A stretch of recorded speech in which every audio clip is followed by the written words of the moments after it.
이 거룩한 주일날 하나님의 성전 하나와 예배드리는 새물개 모든 교우들을 진심으로 축복합니다. 여러분 하나님의 은혜 안에 강건하시기를 간절히 바랍니다. 우리가 호흡하는 일에 있어서 산소는 반드시 필요합니다. 이처럼 우리가 살아가는 일에 있어서 기도는 매우 중요합니다. 호흡하면서 산소를 부정하는 사람은 아무도 없을 것입니다. 호흡을 할 수 없으니까요. 그렇지만 우리가 살아가면서 왜 이렇게 우리에게 필요하다고 여겨지는 것이 많은지, 물론 우리가 살아가는 데 필요한 것은 굉장히 많이 있지만 호흡과 산소의 관계처럼 우리의 삶과 기도의 관계를 설정하는 데는 좀 서툰 것 같습니다. 기도가 이거 성황당에서 비는 건가? 기도가 이거 정한수 떠놓고 소원을 비는 건가? 이거 기도한다고 문제가 다 해결되고 소원이 다 이루어지나? 각양각색의 생각들이 우리 안에 스며들며 안 하는 것보다 하는 것이 좋기는 하겠지만 이 기도가 삶에 있어서 기도가 호흡에 있어서 산소만큼이나 될까? 어쩌면 우리 이런 생각을 하고 있습니까? 한국 기독교 짧은 역사 속에서 많은 신학자들이 유심 있게 관찰하고 있는 것 중에 하나는 1907년에 일어난 평양 대부흥 운동입니다. 미국에도 또 영국에도 독일에도 종교개혁이느니 또는 영적 부흥 운동이느니 이런 일들이 많이 일어나고 있는데 또 일어났었고, 그것이 남의 나라 이야기만이 아니라 사실 우리나라에도 엄청난 그 부흥 운동이 있었다는 겁니다. 우리끼리 얘기하는 것이 아니라 해외의 많은 신학자들도 1907년에 일어난 평양 대부흥 운동의 독특성과 또 하나님의 놀라운 일들을 관심 있게 주목하고 있죠. 그러다 보니까 많은 사람들이 1907년 평양 대부흥 운동을 당연히 기억하고 계실 텐데, 근데 그만큼 그 이전에 일어났던 1903년 동해안을 따라 쭉 올라가면 지금은 북한 땅이 되어지겠지만 원산이 있죠. 이 원산 대각성 운동인 원산 부흥 운동에 대해서는 상대적으로 잘 알지 못하는 것 같습니다. 1907년의 평양 대부흥 운동은 어느 날 갑자기 빵 터진 것이 아니라 그 불꽃이 원산에서 시작되었다는 겁니다. 이 원산에서의 성령의 뜨거운 불이 1907년 평양으로 옮겨졌고, 이 평양에서 완전히 지펴진 이 불이 한양, 개성 곳곳에 퍼졌죠. 그래서 이것이 결국에는 1917년 3.1 운동회까지, 19년 3.1 운동회까지 이어지게 되어집니다.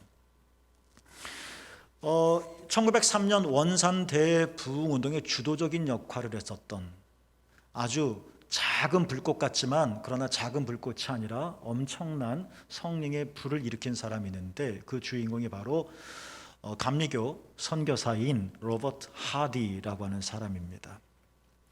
이 사람은 원래 캐나다 출신으로 의사로서 의료 선교사로 한국에 왔다가 이렇게 엄청난 한국의 부흥의 불을 당기게 되어졌죠. 감리교회의 굉장히 자랑스러운 인물이며, 또 감리교회의 평양 대부흥 운동, 우리는 길선주 목사님만 생각하는데 그게 아니라 정말 이 감리교가 이 평양 대부흥 운동 이전의 원산 대부흥 운동, 거기 하디 선교사, 감리교가 참으로 위대한 일을 했구나 하는 좀 자랑스러운 그런 일이죠. 하디 선교사가 당시 강원도에는 교회가 없었다고 하는데 철원에 처음으로 강원도에 교회를 세우기도 했었고, 이후 원산으로 넘어와서 원산, 저 북쪽 원산에서 해안가를 따라 계속 순회하고 전도하고 회심자들을 모으고 그들끼리 모여서 예배를 드리고 기도하고, 하디 선교사 당시에는 이게 교회다라고 말하기는 쉽지 않았겠지만 어찌됐든 모임이 시작되어져서 그것이 지금의 교회가 되어졌고, 그 대표적인 오랜 하디 선교사가 설립했다고 하는 것이 옳겠죠. 오랜 기독교 역사를 가진 감리교회 중에 하나가 저 북쪽의 간성감리교회, 좀 더 내려와서 양양감리교회, 그리고 강릉에까지 미쳐서 강릉중앙감리교회가 되어집니다. 2006년에 감리교회에서 양화진에, 서울 양화진에 가면 거기에 참 한국 성지 중에 하나가 됐는데요. 그 양옆에 나란히 카톨릭 성지가 있습니다. 절두산이라고 하는 카톨릭 성지가 있고, 좁은 길 하나 건너면 거기에 또 양화진 외국인 선교사 묘원이라고 하는 정말 기념비적인 성지가 하나 개신교에서 마련해 두었습니다. 지금은 코로나 때문에 가지는 못했지만 몇 해 전에 우리 교우들과 함께 국내 성지 수련을 다녀오면서 자주 들렸던 곳이죠. 거기에 보면 2006년에 감리교회에서 양화진 외국인 선교사 묘원에 하디 선교사의 영적 대각석 운동을 기념하는 기념비를 세웠습니다. 이게 바로 여러분이 보시는 겁니다. 화면이 크면 좋겠지만 여러분 오른쪽에 이제 동그란 거기에 이제 하디 선교사의 얼굴이 담겨져 있고, 그 다음에 기념비 내용들을 적고 있고, 이 묘원에 하디 선교사뿐만 아니라 두 딸도 함께 묻혀 있죠. 하디 선교가 이렇게 원산 대부흥을 일으키고 이것이 또 평양으로까지 번지게 하는 큰 역할을 했지만, 그러나 하디 선교사가 그렇다고 처음부터 이렇게 뜨거운 사람은 아니었다고 합니다. 의료 선교사로 왔었고, 많이 배웠으니까 제가 좀 지나치게 좀 표현을 하면 민족적인 우월감, 인종적인 우월감, 그래서 조선 사람을 좀 하대하고 하지 않은 그런 교만함, 이런 것들도 좀 있었죠. 그러다가 이 사람이 1903년에 너무 괴로운 겁니다. 열심히 선교는 하는데 이 선교사에게 합당한 열매가, 이렇단 열매가 나타나지 않으니까 너무 자괴감에 빠져서 내 선교 사역은 실패했나 보다 라고 참 힘들어하고 있었죠. 여러분, 지금이야 한국 알아보지만 그 당시에 한국 아무것도 아니죠. 외국 사람들이 우리나라에 들어올 때는 우리나라 자체라기보다도 일본이나 상하이, 중국, 이것 때문에 우리나라에까지 오게 된 거지, 처음부터 우리나라가 거대하게 보인 것은 아니었었거든요. 이 선진국이었었던 미국 사람이, 서양 사람들 우리나라 당시 시대를 보면 얼마나 말 같지 않겠습니까? 마약하죠, 첩두죠, 매춘하죠, 술 먹죠, 아주 게으르죠, 비위생적이죠. 아니죠. 이런 상황 속에서 이렇게 문화적, 경제적 격차가 워낙 많은데 이 외국인 캐나다, 그것도 의사가 조선 사람들을 볼 땐 정말 차원이 다른 것처럼 쉽게 상대하기도 했었는데, 어느 날 문득 이런 괴로움 속에 있을 때, 내 선교사역이 실패했다라는 괴로움 속에 있을 때 중국에 있는 외국인 한 선교사를 원산으로 초청을 해서 사경회를 하디 선교사가 엽니다. 오늘날 사경회라고 하면 그냥 칠판에 내리고 목사님이 성경 공부 이렇게 알고 있지만 사실 부흥회와 같은 거죠. 그래서 하디 선교사님이 열심히 기도합니다. 그때 붙잡았던 말씀이 누가복음 11장 13절에 있는 말씀이었는데, 하늘 아버지께서 구하는 자에게 성령을 주시지 않겠느냐, 이 말씀이 가슴에 땡겨져서 이 말씀 붙들고 진짜 부르짖고, 지금 워낙 답답하니까 기도하다가 정말 성령의 충만함을 받습니다. 근데 하디 선교사의 이 성령의 충만함은 요 모양이 원산에도 그대로 나타났고, 그 모양이 그대로 평양 대부운동까지 그대로 그 모양으로 나타났는데, 한 개인의 이 성령 충만이 그냥 오만함이나 자랑스러움으로 나타난 것이 아니라 성령이 아주 충만하게 임했더니 하디 선교사가 한 말이 뭐냐면, 자신이 선교사임에도 불구하고 믿음이 없었다는 사실, 내가 민족적인 우월감에 빠졌다는 사실, 내가 교만했구나 하는 사실, 이것을 고백합니다. 그런데 혼자 기도하다가 하나님 잘못했어요가 아니라 공개적으로 회개를 합니다. 정말 용기 있는 행동인 거죠. 이러한 로버트 하디의 선교사님을 기념해서 감리교회에서 로버트 하디에 대한 전기를 하나 냈는데, 책을, 이 제목이 뭐냐면 영의 사람 로버트 하디입니다. 거기에 보면 한 재미난 대목이 나옵니다. 책의 내용이죠. 이렇게 되어 있습니다. 하디 선교사가 수없이 회개하라 라고 할 땐 아무 반응이 없던 교인들이 저부터 회개합니다 라고 하자 기적처럼 부흥이 일어났습니다. 이런 구절이 하디 선교사를 소개하는 전기에 나와 있습니다. 그러니까 우리가 보는 이 화려하고도 엄청난 이 평양 대부흥 운동이 어느 날 갑자기 빵 터진 게 아니라, 평양 대부흥 운동보다는 규모가 작고 눈에 보이기에 그다지 중요하지 않은 것 같지만 1903년 원산 부흥 운동에부터 기인되어졌던 것이고, 원산의 부흥 운동도 어느 날 갑자기 기적처럼 일어난 게 아니라 한 사람의 통렬한 회개와 간절한 부르짖음과 기도로부터 시작되었다는 것입니다. 그러니까 우리는 이 위대한 어떤 현상들이나 역사를 볼 때 거기에 매몰되어져서 와, 멋지다, 이것들을 역사적으로, 신학적으로, 학문적으로 평가하는데 급급한데, 사실 이 아주 화려하고도 놀라운 하나님의 현상이 일어나기까지에 보이지 않는 뭐가 있었다는 겁니다. 작은 하디 선교사라는 것이고, 그것도 하디 선교사가 기도하고 회개하고 성령이 그에게 뜨겁게 임하고 한 개인에게 일어난 일이 원산으로, 평양으로, 더 나아가서 한양과 개성, 기타 등등 우리나라의 민족운동으로까지 확대되었던 것이죠. 성경에 나타난 이스라엘 역사 중에서 가장 암울했던 시기는 누가 뭐라 그래도 바벨로니아라고 하는 나라의 70년 포로 생활할 때였습니다. 그들의 자존심이었었던 예루살렘 성전이 무너졌습니다. 우리나라의 남대문 비교할 수 없는 거죠. 하나밖에 없는 예루살렘 성전. 그 성전이 있어야 하나님께 예배를 드릴 수, 제사를 드릴 수 있는데 그게 무참히 무너진 겁니다. 그리고 그 당시는 성문화였으니까 예루살렘 성벽도 와르르 무너졌습니다. 이스라엘 유대인의 심장이 깨져버린 겁니다. 그리고 뭔가 할 수 있는 똑똑하다고 하는 지도자들은 다 바벨론 포로로 잡혀갑니다. 70년 동안. 그런데 하나님께서 말씀해 주신 대로 이 바벨론 포로 70년이 끝나자 하나님께서 페르시아죠. 오늘의 이란인데요.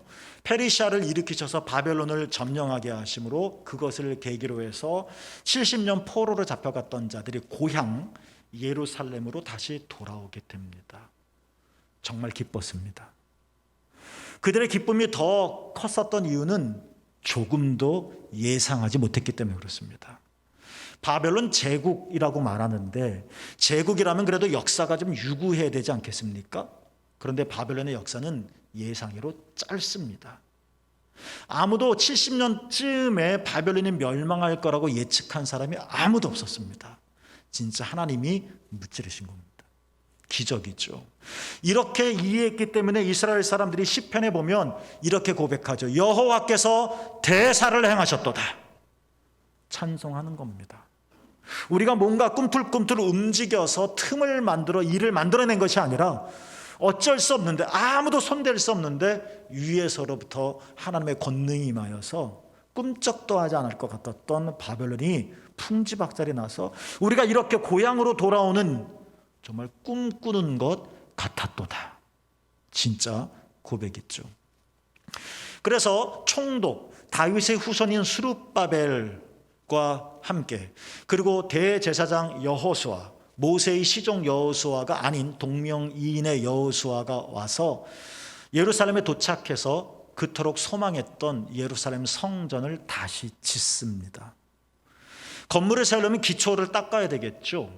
기초를 세웠습니다. 하나님께 예배를 드렸습니다. 그들은 에스라서에 보면 펑펑 울었다라고 되어 있습니다. 기초를 놨으니까 이제 올리기만 하면 되는 거지 않습니까? 근데 거기까지였습니다.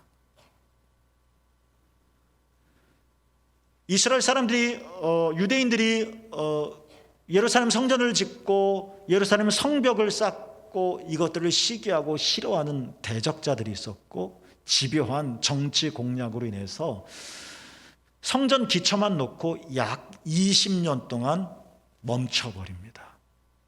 기대가 크면 실망도 크다고 엄청나게 좌절했습니다. 1, 2년이면 꾹 참으면 되겠지만 20년, 이거 어떻게 참습니까? 정말 힘들었습니다.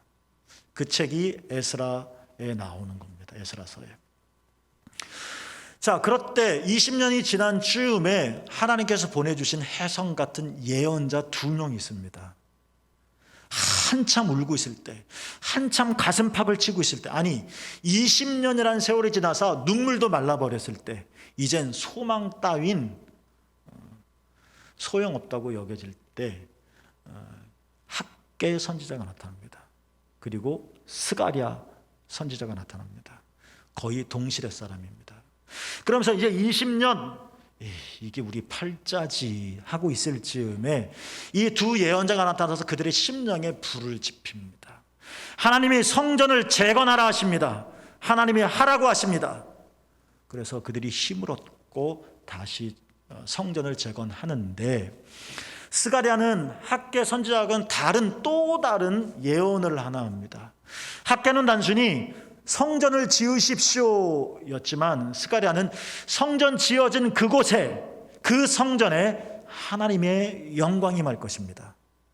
그리고 스가랴서는 더 나아가서 마지막 날에 하나님께서 이루실 놀라운 영광과 그 부흥을 예언을 했습니다. 꿈은 우리 마음을 설레게 하잖아요. 그렇죠? 먼 장래의 이야기라 하더라도, 뭔가 구름 같은 이야기처럼 여겨진다 하더라도 그것이 꿈이면 우리를 움직일 수 있잖아요. 그런 것처럼 그냥 성전 그 자체로도 막 흥분하고 있는데, 하나님이 이곳에 임할 것이고 하나님께서 부흥을 허락하실 것이고 하나님의 영광이 이 땅에 나타날 것입니다 라는 이 희망 섞인 꿈 같은 이야기를 스가랴가 하니까 사람들이 힘을 냅니다. 그래서 성전 재건에 더 박차를 가합니다. 자, 이 내용이 스가랴 1장부터 8장까지의 내용입니다. 그런데 1장에서는, 스가랴 앞장에서는 성전을 지으십시오라는 얘기가 나오고, 그다음에 중간에 여러 개의 스가랴가 본 환상들을 소개해 주면서 하나님께서 나에게 이렇게 보여주셨습니다. 그러니까 성전 지읍시다 얘기하고, 그리고 8장에는 8장 전체가, 그런데 이런 성전, 중단되었던 성전 재건이 어떻게 가능하겠습니까? 라는 질문에 8장에서 스가랴가 하는 방법이 있습니다. 20년 동안 우리의 발걸음을 멈추게 했었던 그 힘을 타게 하고 발걸음을 다시 떼게 할 수 있는 원동력이 있습니다. 우리의 몸도 몇 시간 동안 가만히 있다가 한번 펴려면 잘 안 되잖아요. 20년 동안 멈춰졌다. 그런데 하나님께서 그것들을 쫙 펴게 하시는 원동력을 말씀하셨다 라고 스가랴가 예언한 것이 뭐냐? 그 힘이 뭐냐? 8장 전체 그 말씀 중에 오늘 22절 한 절만 뗀 건데요, 그것이 뭐냐? 기도입니다. 기도하라는 겁니다.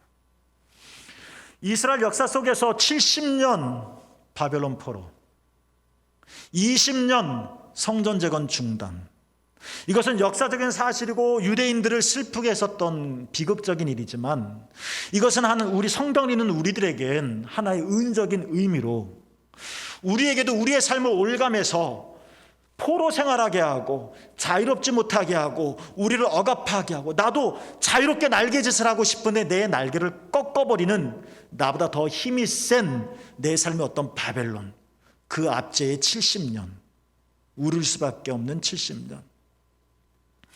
희망을 가지고 다시 시작했는데 기초만 다져놓고 20년 동안 중단되었던 내 삶의 암울함 있지 않겠습니까? 있잖아요, 다. 스가랴가 그런 사람들에게 그것 때문에 하소연하고 그것 때문에 의기소침해지고 그것 때문에 그냥 하늘 우르르지 않고 땅만 쳐다보고 그냥 그렇게 사는 사람들에게 하나님께서 말씀하십니다. 하나님께서 치유하실 것입니다. 하나님께서 회복하실 것입니다. 하나님께서 우리를 자유하게 하실 것입니다. 예언을 하면서 귀가 활짝 열리니까 그들에게 다시 말합니다. 그게 어떻게 가능한 줄 아십니까? 여러분, 기도합시다. 이거였습니다. 8장 전체가 이거였는데 그 중에 22절 말씀만 오늘 본문으로 뺀 거죠. 22절에 첫 말씀이 이렇습니다. 만군의 여호와를 찾고 라고 되어 있습니다. 표준 세번역에는 이렇게 번역되어 있습니다. 만군의 주님께 기도하여. 우리가 정말 꿈꾸는 것들을 기대하기를 한다면, 우리가 정말 희망하는 것들을 원한다면 스가랴는 말합니다. 하나님께 기도합시다 라고 말을 합니다. 부흥의 시작은 기도일 것입니다. 우리 눈으로는 평양 대부흥운동, 원산 부흥운동이었었지만 그 시작은 기도였습니다. 한 사람의. 우리는 기도 없이는 아무것도 할 수 없다는 것을 인정해야 할 것입니다.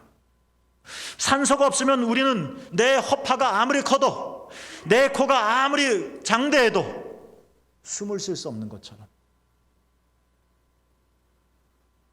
우리는 기도하지 않으면 살 수 없음을 우리는 알아야 할 것입니다. 아는 자가 기도하게 될 것입니다. 우리는 얼마나 기도하고 있습니까? 문제가 생기면 잠깐 하나님을 찾다가 문제가 해결됐으면 다시 뒤돌아 문 닫고 나가는 일을 반복하는 것 말고, 아주 장황한 기도문이 아니라 할지라도 1시간, 2시간, 3시간에 하루 종일 24시간 기도는 아니라 할지라도 만군의 여호와를 찾고, 우리는 하나님을 찾고자 하는 열망이 있습니까?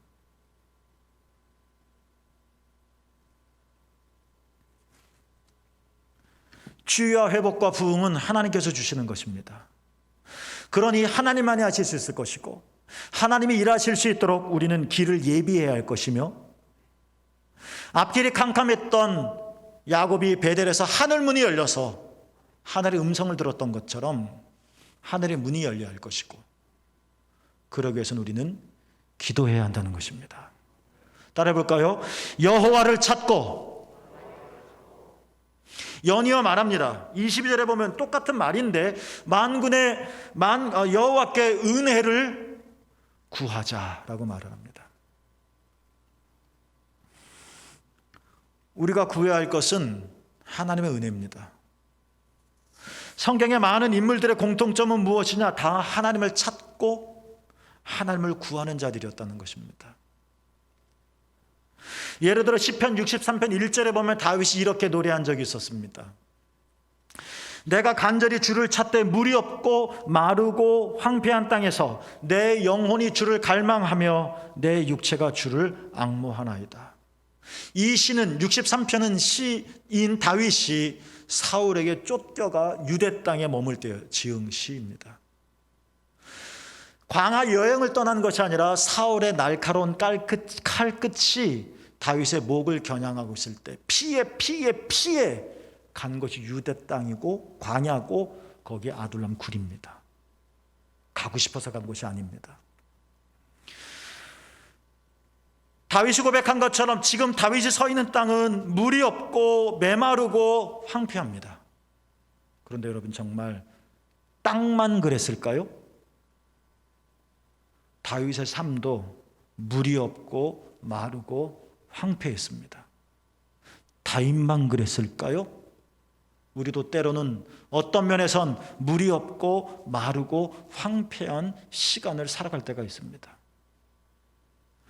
그런 상황 속에서 구할 것이 얼마나 많았을까? 저 사울의 칼끝을 무디게 해 주십시오라거나 사울이 빨리 죽게 해 주십시오라고 하거나. 그런데 다윗은 거기서 오직 한 가지, 하나님만을 구했다는 겁니다. 표준 세번역에 보면, 그러니까 개역 성경에는 주를 갈망했다, 주를 앙모했다라고 있는 것이 세번역 성경에는 더 정갈 있게 표현을 했는데 이렇게 말했습니다. 애타게 하나님을 찾았고 애타게 하나님을 그리워했다. 우리는 하나님에게 애타한 적이 있었나요? 우리는 하나님을 정말 애타게 그리워한 적이 있을까요? 어떻습니까?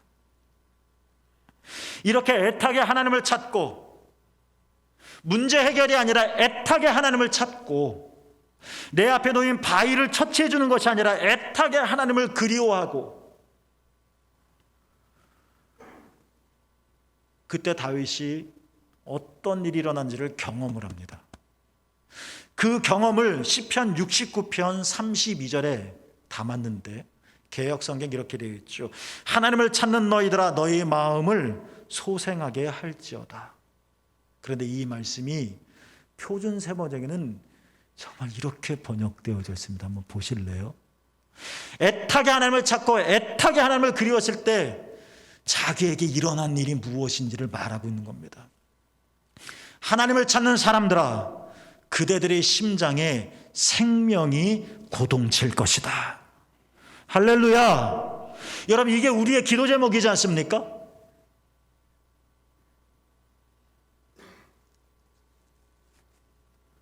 코로나 속에서도 누구는 돈 번다고 하는데, 뭐 올바른 것은, 이게 올바른 사회 현상은 아니겠지만, 어떤 일이 있다 할지라도 누구는 심장이 고동치는 사람이 있는 반면에, 같은 일에서 누구는 심장이 오그라들지 않습니까? 똑같은 경험을 하면서 어떤 사람은 생명이 고동치는 반면에 어떤 사람들은 화들짝 놀라지 않습니까? 하나님을 찾는 너희들아, 그들의 심장에 생명이 고동칠 것이다. 우리의 심장은 어떻습니까? 여기에 치이고 저기에 치여서 삶에 진 무게가 너무나도 무거워서 휘청휘청거리고 갈피를 못 잡고, 아니면 무지하여 하늘을 울어볼 겨를도 없이 그냥 내 삶 하나하나에 쫓겨 살고 이것이 전부인 마냥 살아가고 있고, 내 심장에 생명이 고동치는 일들을 언제요? 하나님을 찾는 너희들아. 여러분, 하나님을 구합시다. 하나님을 찾읍시다. 저 지구 반대편에 일어나는 전쟁 억제돼야 되고 중단돼야 되겠죠. 그러나 우리는 놀라며 한숨 쉬며 어찌할 바를 몰라 주저하는 것이 기도일까요? 하나님을 구할 때 우리 심장은 고동칠 것입니다. 코로나가 2년이었습니다. 곧 끝나겠지, 제 말이었습니다. 2020년 2월 세 번째 주에 2년하고도 또 지나갑니다. 이 속에서 우리는 뿌연 안개처럼 어디를 갈지를 몰라서 대관령 저 고개를 넘지 못하는 것처럼 갈팡질팡 해서 불안한데, 그러나 거기서도 하나님을 찾는 너희들아, 심장에 생명이 고동칠 것이다. 여러분, 이게 기독교인이지 않겠습니까? 이게 하나님을 믿는 사람이지 않겠습니까? 이게 예수 그리스도가 십자가에서 모든 죄를 사하시고 우리를 구원하신 은총을 베푸셨음을 고백하는 사람들의 심장 소리이지 않겠습니까?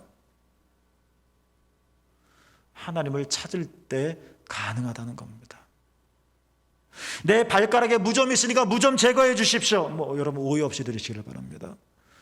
단순히 이런 현상 하나하나가 아니라 이것들을 포괄하여 그 하나님을 우러러보고 그 하나님을 갈망하고 그 하나님을 우리가 앙망하며 나갈 때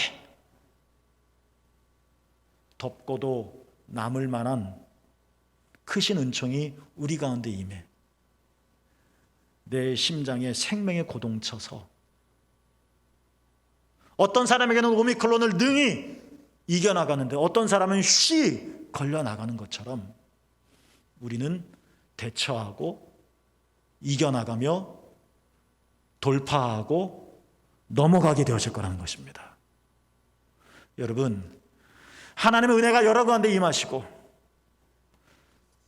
하나님의 은혜를 구할지어다. 주님이 여러분에게 꽉 차게 임하시기를 주의 이름으로 축복합니다.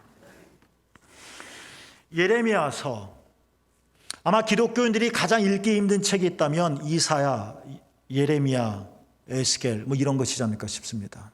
너무 분량도 많고 그 말이 그 말인 것 같고 뭐 읽어도 이해 안 됐고, 이사야는 그래도 어차피 뭐 조금 읽기라도 할 것 같은데 예레미야는 진짜 남 얘기 같죠. 그러나 이 두툼한 예레미야서에 저 개인적으로는 29장은 매우 희망으로 가득 찬 장이다라는 생각을 합니다. 29장만은 아니겠지만 29장, 예레미야 29장 이런 내용입니다. 하나님께서 29장을 쭉 읽어보면 하나님께서 다시 말씀하십니다. 지금 바벨론의 위기, 바벨론의 공격 앞에서 풍전등화에 있는 이 위기의 상황 속에서 끌려가냐 말 거냐 하는 이 상황 속에서 하나님께서 말씀하시기를 예레미야 입을 통해 바벨론 70년이 지나면 내가 다시 너희에게로 예루살렘으로 너희를 데리고 오게 할 거다 약속을 하십니다. 그러니 가라는 이야기입니다. 70년 후에 내가 다시 데려오겠다. 70년입니다. 하나님께서 횟수를 딱 지정하셨습니다. 그런데 이 70년은 진짜 물리적인 숫자가 아닙니다. 이 70년은 50년이 될 수도 있고 심지어 내일이 될 수도 있고 아니 오늘이 그날일 수도 있습니다. 물론 70년은 100년이 될 수도 있습니다. 그러니까 우리가 어떻게 하느냐에 따라서 70년은 고무줄처럼 늘어날 수도 있고 줄어들 수 있는 숫자입니다. 상징적인 숫자입니다. 실제로 이스라엘 사람들이 예루살렘으로 돌아올 때는 기원전 586년에 예루살렘 성전이 무너졌는데 그 후에 70년 아직 안 된 때입니다. 근데 돌아왔습니다. 70년이 언제냐?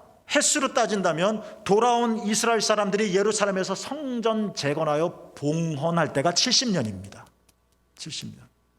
이것도 의미 있는 일이겠죠. 왜 70년이 50년이 될 수도 있고 내일이 될 수도 있고 100년이 될 수도 있느냐? 하나님이 이렇게 말씀하셨기 때문입니다. 예레미야 29장 12절에 너희가 내게 부르짖으며 내게 와서 기도하면 내가 너희들의 기도를 들을 것이다.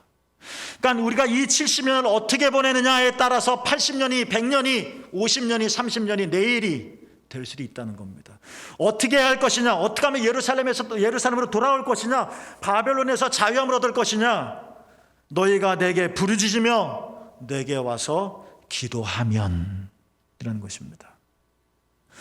여기서 말하는 예레미야의 기도한다는 것은 단순히 무엇을 간구하는 것이 아니라 내 삶의 올무 같은 것들을 제거해요, 내 삶의 혹을 떼어주세요, 이런 기도가 아니라, 무엇을 위한 기도가 아니라 하나님을 구하는 겁니다. 하나님이 이렇게 말씀하셨기 때문에 그렇습니다. 너희가 온 마음으로 나를 구하면 나를 찾을 것이요 나를 만나리라. 우리의 기도는 하나님을 구하는 것입니다.